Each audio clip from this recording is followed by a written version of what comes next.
bakbakin na natin ang buo. Natatanggal naman pala siya eh.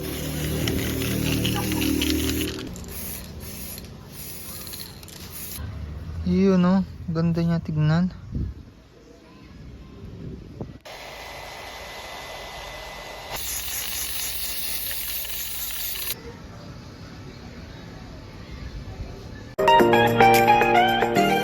So magandang umaga sa inyo, Moto Arc here. At sa video ito ay papalitan ulit natin or i-repaint ulit natin yung CVT cover ni Scarlett natin, which is ito, ng kulay itim, or gagawin po natin siyang glossy black. So napagdesisyonan po natin yon dahil kung makikita nyo naman, parang hindi na bagay yung overall color tone ni Scarlett natin dito sa CVT. Parang medyo angat to, or parang naiiba yung kulay niyan. Kaya naman para mas malinis siyang tignan, re-repaint natin siya ng glossy black.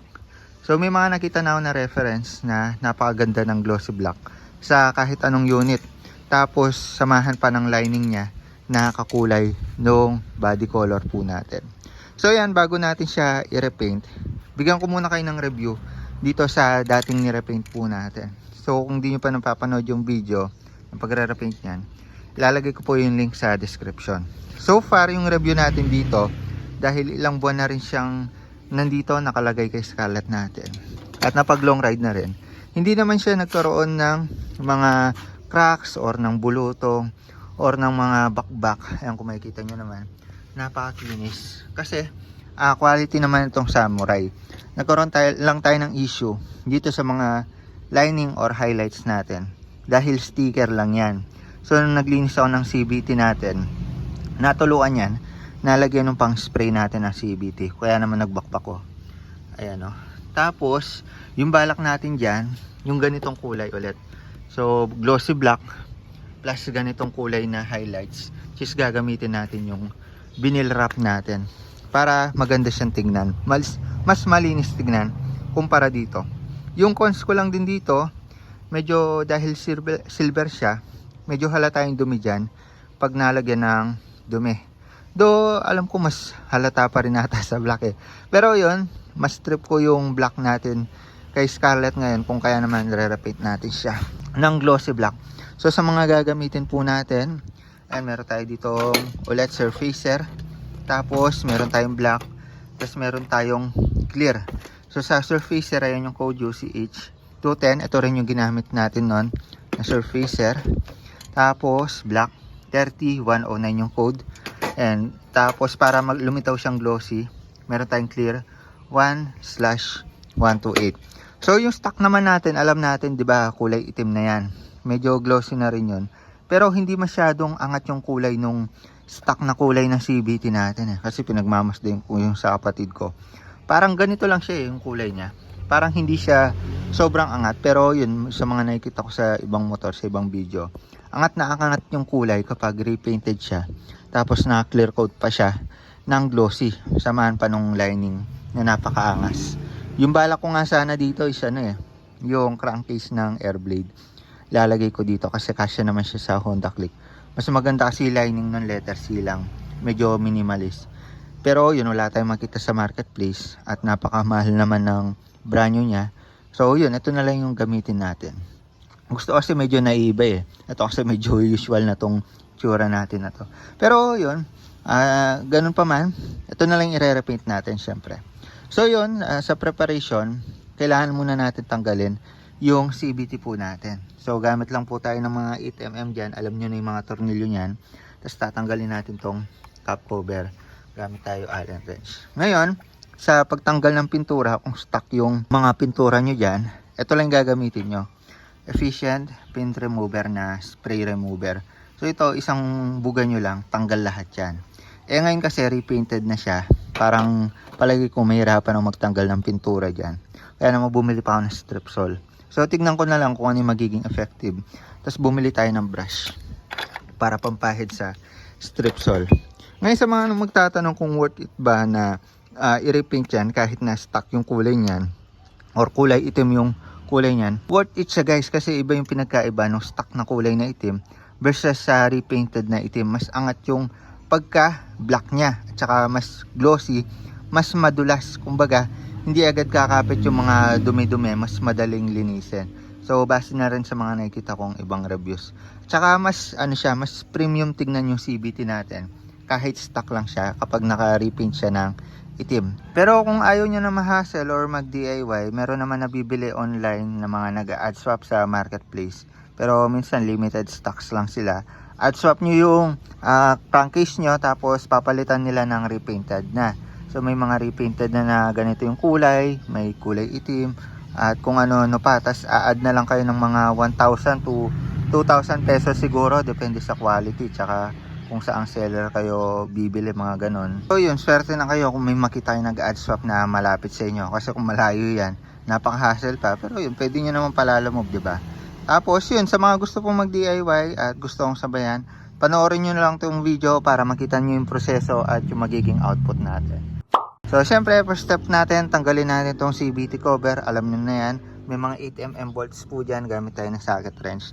Tapos Allen wrench dito sa cap cover. Syempre sa mga tools natin, galing yan sa toolset natin. Kung gusto nyo ng ganyan, okay na okay pang DIY, lalagay ko yung link sa description. Yan, natanggal na natin itong cap cover nya na nandito. Pwede itong CVT, baklasado na lahat ng tornilyo nyan. Gutin lang natin siya. At kung makikita nyo naman, ayan o, yung quality po ng silver natin. Malinis na malinis. So yung dito lang yung bandang nagbakbak, dahil natatamaan po siya. Itong airbox po natin. Pero gayon pa man, masabi natin quality. Hindi po siya lumolobo or nagkakabulutong. So quality talaga yung mga samurai paint, not sponsored. Pero yun yung gamit natin sa mga repaint natin. So bago natin siya i-repaint at i-prepare or tanggalan ng pintura, linisin muna natin ng konti. So yan, nalinis na natin siya. So yung bala ko sana, lilihain ko na lang kasi medyo makapal yung layers nito dahil 3 layers yan. May primer, may base coat, may top coat. Kung kaya naman liha na lang sana. Kaso may sticker na ganito. Parang hindi ko siya maliliha kapag may ganyan. So gamit na lang muna tayo nito. Try ko muna itong paint remover. So nabibili lang din siya online, no? Pares na siya. Nasa 100 more or less lang ata siya. Try ko muna to. Di ko pa sure kung ano yung magiging epekto. Sana matanggal yung pintura. Ni-spray lang siya, tapos bubula.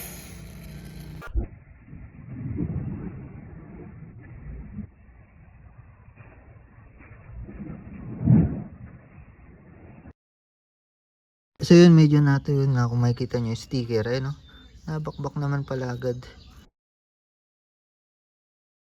Ang spray po natin ng paint remover, ayun, natatanggal naman pala hanggang dun sa surfacer, kung kaya naman pinaka crankcase na to, guys.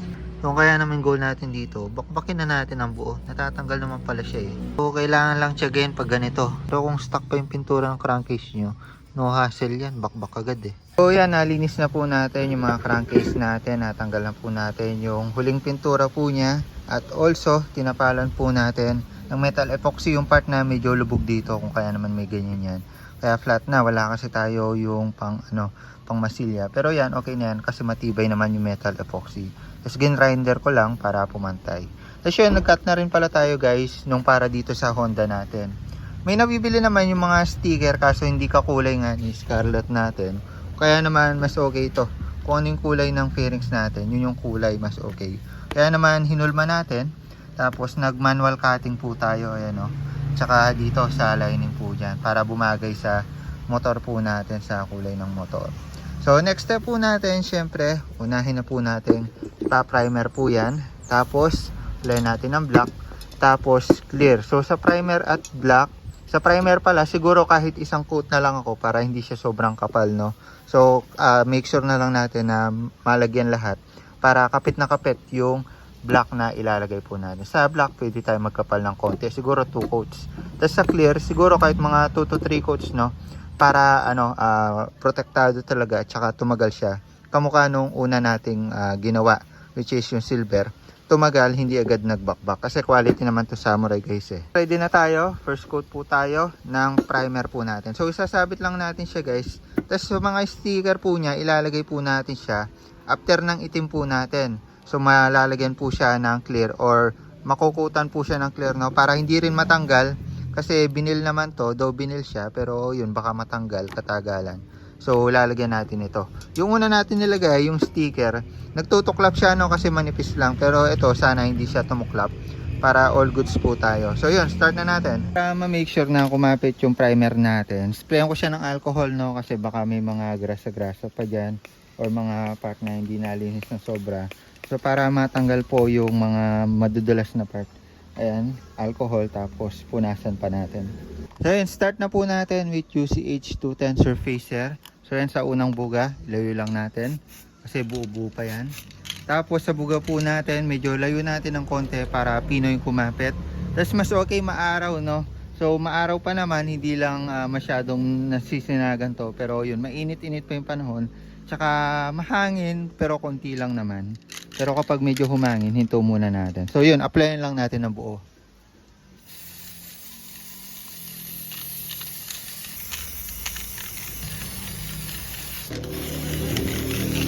Tapos, yung next coat po natin, black na yan. Kasi, hindi na po natin ito isa-second coat para hindi sobrang kapal. Ngayon, patutuyuin lang natin siya hanggang sa malapit na siyang matuyo.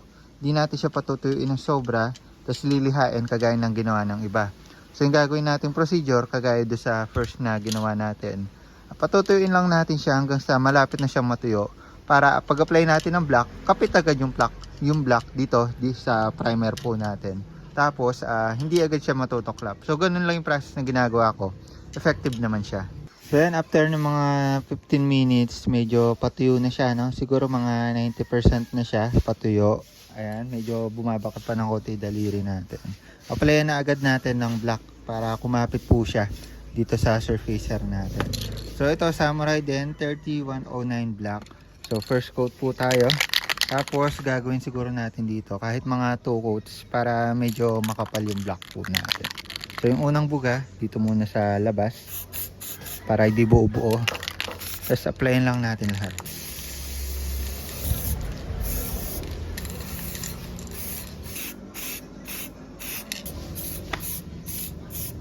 So yun, applyan na natin siya ng buo. Siguro hintay lang tayo ng mga 10 to 15 minutes ulit bago po tayo mag second coat. So yan, kung makikita nyo naman, itim na, medyo nag-glossy na, no? Ganda na niya. And after 15 minutes, medyo natuyo na siya, no? Mga 90% or 80% tuyo. Apply na tayo ng second coat natin. So ganun pa rin, kukutan natin ng buo. So after po natin siya patuyuin ng mga ilang minuto, no? So medyo tuyo na po siya, hindi na po umano yung fingerprints natin.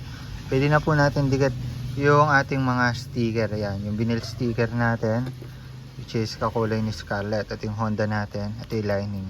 So uunahin ko na yung lining niya dito sa taas, tsaka dito sa baba.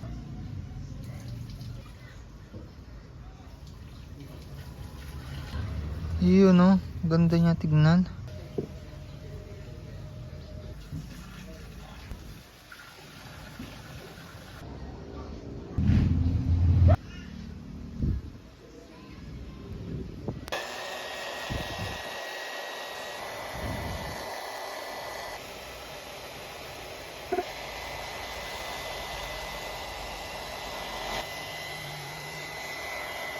Dikit na po natin mga sticker natin. Kung makikita nyo naman, napakaganda, no? So kakulay na po ng highlights niya yung kulay ni Scarlett, kaya naman babagay yan.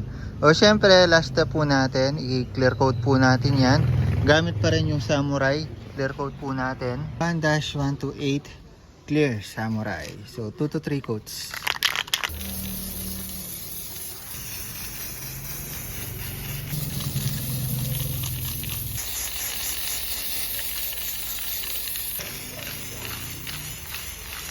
Or hindi naman natutuklap yung binira po natin, no? Hindi tulad dun sa una natin ginawa, medyo naglukot. Pero ito, goods lang. So as expected, maganda yung kinalabasan natin, di ba?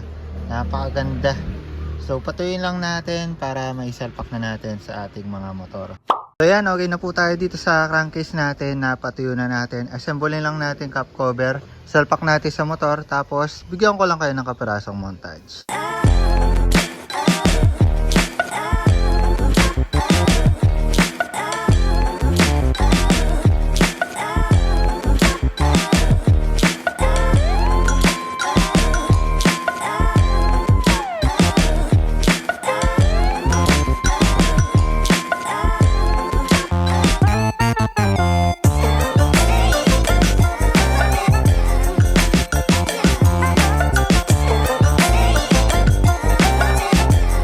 So far so good, nagustuhan po natin yung naging output. Mas bumagay na po siya sa concept ni Scarlett natin.